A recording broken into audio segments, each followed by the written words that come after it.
আপনারা জানেন বিদেশে বসে চক্রান্তর পরও ভারতের নেভাল ক্রু থেকে শুরু করে বড় একটি অংশকে ভারত সরকারের হস্তক্ষেপে ওই সময় মুক্তি দেওয়া হয়েছিল। আর বাংলাদেশের পক্ষে দাঁড়িয়ে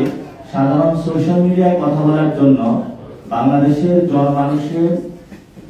যারা শহীদ হয়েছে তাদের প্রতি সম্মান জানানোর জন্য, আহতদের সাথে সম্মান জানানোর জন্য আমাদের অনেক ভাই কারাগারে রয়েছেন, কিন্তু আমাদের প্রবাসী কল্যাণ মন্ত্রণালয়, পররাষ্ট্র মন্ত্রণালয় এবং সেখানে আমাদের যে কনসুলার অফিস রয়েছে, এম্বাসি রয়েছে,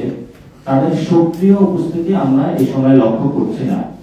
এবং ওনাদের ফ্যামিলি থেকে আপনারা শুনেছেন তারা প্রত্যেকটা মন্ত্রণালয়ের বারান্দায় যাচ্ছেন, বিভিন্ন জনের সাথে কথা বলছেন, কিন্তু এটা মন্ত্রণালয়ের যেমন ইস্যু তেমনি এটা প্রধান উপদেষ্টার সাথে ওই দেশের একটি আন্তঃসংযোগের বিষয় রয়েছে। অর্থাৎ মন্ত্রণালয়ে যদি ডিরেক্ট ওই দেশের সাথে চ্যানেল ক্রিয়েট করতে পারবে,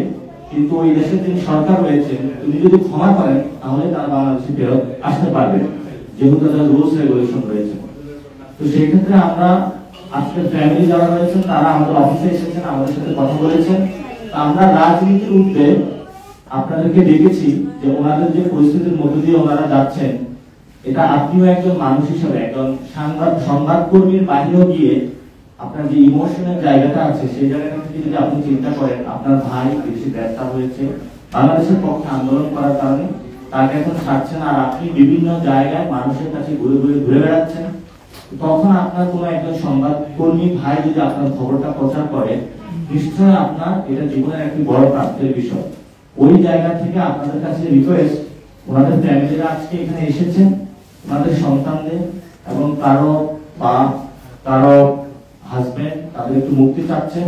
এবং তাদের প্রিয় মানুষকে তারা দেশের মধ্যে তাদের কাছে চাচ্ছেন। আপনারা সবাই একটু সংবাদগুলো একটু প্রচার করবেন, ওনাদের কথাগুলো, এবং আমরা বাংলাদেশ সরকারের কাছে আহ্বান জানাচ্ছি ওনাদের পরিবারের পক্ষ থেকে যে সরকার অতি দ্রুত সময়ের মধ্যে ওই দেশের যে সরকার রয়েছে, সরকার প্রধান, তার সাথে যোগাযোগ করে তাদের ফেরত আনার ব্যবস্থা করতে হবে। এবং আমরা এটাও বলছি, আমাদের কূটনৈতিক যে চ্যানেলটা রয়েছে তাদের আমরা গাফিলতি দেখতে পাচ্ছি। সেই ক্ষেত্রে যে কনসার্ন মিনিস্ট্রি রয়েছে, পররাষ্ট্র এবং প্রবাসী কল্যাণ এবং স্বরাষ্ট্র মন্ত্রণালয়,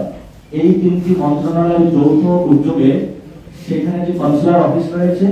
তাদের সাথে চ্যানেল ক্রিয়েট করে তারা কেন গড়িমসি করছে, সেখানে কোনো ফেসিলিটির দোষর রয়েছে কিনা, সেখানে খোঁজ নিয়ে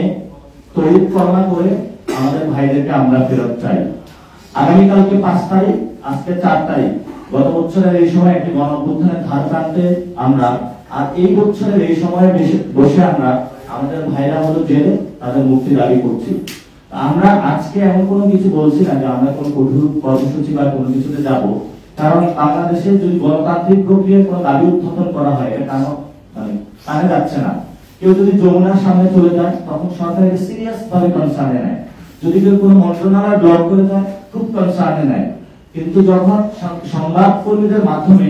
গণতান্ত্রিক প্রক্রিয়ায় কোনো দাবি উত্থাপন করে, মানুষের যন্ত্রণা বেদনা প্রকাশ করে, এই সরকার হলো কানে তুলে দিয়ে ঘুমায়।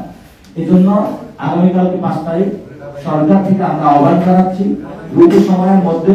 আপনারা তাদেরকে আশ্বাস দিন কিভাবে আপনারা তাদেরকে ফেরত আনবেন। আমরা আমাদের ভাইদেরকে ফেরত চাই,